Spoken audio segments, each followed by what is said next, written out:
ஸ்ரீ குருவே நமக. ஸ்ரீ சுக்கிர பவானே நமக. ஸ்ரீ சுக்கிர பவானே நமக. ஸ்ரீ சுக்கிர பவானே நமக. அனைவருக்கும் வணக்கம். பாகம் 63.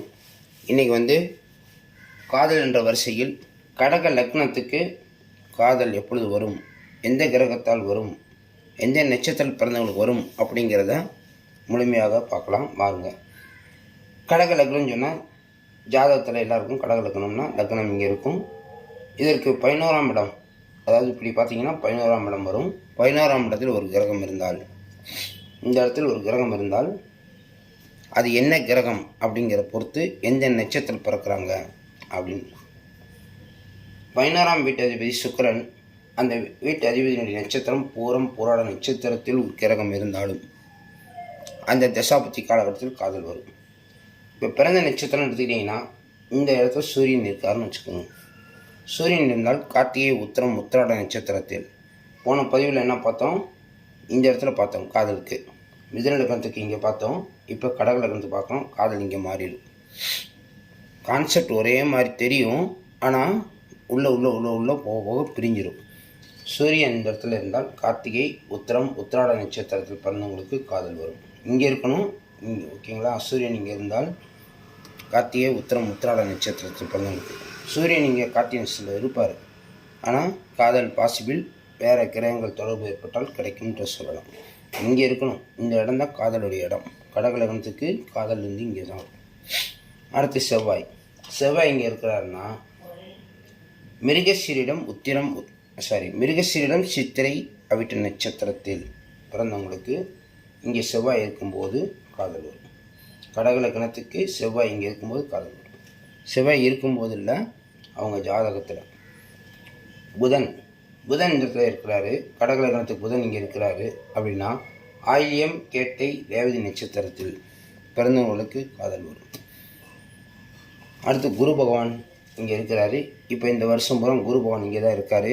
2024 மே மாதத்துலேருந்து இப்போ வரைக்கும் குரு பகவான் இங்கே தான் இருக்கிறாரு.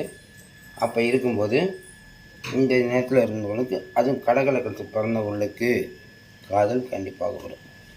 ஓகேங்களா. அடுத்து சுக்கிரன் இங்கே ஆட்சி பெற்ற சுக்கிரன் தான் அப்படின்னு சொன்னோம்னா காதல் வருமா வராதான்? கண்டிப்பாக காதல் வரும். கடக லக்னத்துக்கு 11ஆம் இடத்தில் சுக்கிரன் இருந்தால் அவருக்கு கண்டிப்பாக காதல் வரும். அவருடைய நட்சத்திரம் எடுத்துக்கிட்டோம்னா பரணி பூரம் பூரட நட்சத்திரம். அந்த நட்சத்திரத்தின் தொடர்பு ஏற்பட்டாலும் காதல் வரும். அடுத்து சனி பகவான் இங்கே இன்னொரு 5 வருஷத்தில் இங்கே வர்றாரு.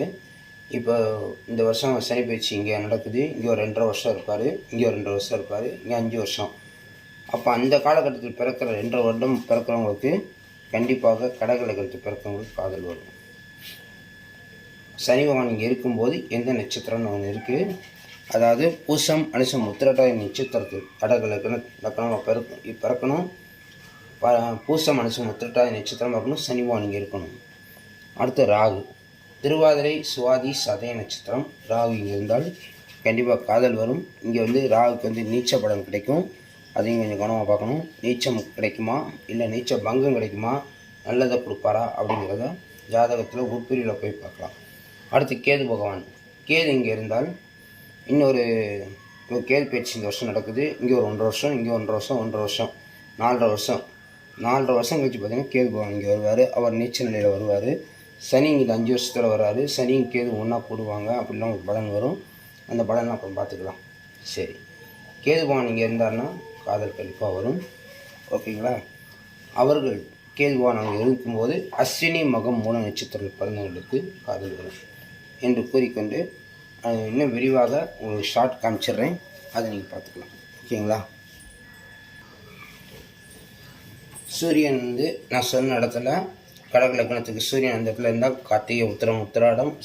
செவ்வாய் இருந்தால் மிருகசீரிடம் சித்திரை அவிட்டம். ராகு இருந்தால் திருவாதிரை சுவாதி சதயம். குரு இருந்தால் புனப்பூசம் விசாகம் புரட்டாதி. சனி இருந்தால் பூசம் அனுசம் உத்திரட்டாதி. புதன் இருந்தால் ஆயில்யம் கேட்டை ரேவதி. கேது இருந்தால் அஸ்வினி மகம் மூலம். சுக்கரன் இருந்தால் பரணி பூரம் புராடம்.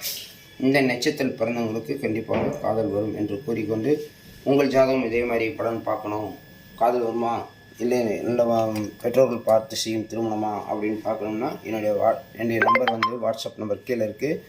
நீங்கள் தாராளமாக எனக்கு வாட்ஸ்அப் பண்ணலாம். இந்த மாதிரி கடகலக்கணம் பிறந்தவங்களுக்கு உங்கள் நண்பர்களுக்கு ஷேர் பண்ணுங்கள், சப்ஸ்கிரைப் பண்ணுங்கள். அடுத்த பதிவில் சிம்மலக்கணத்தை பார்க்கலாம். நன்றி, வணக்கம்.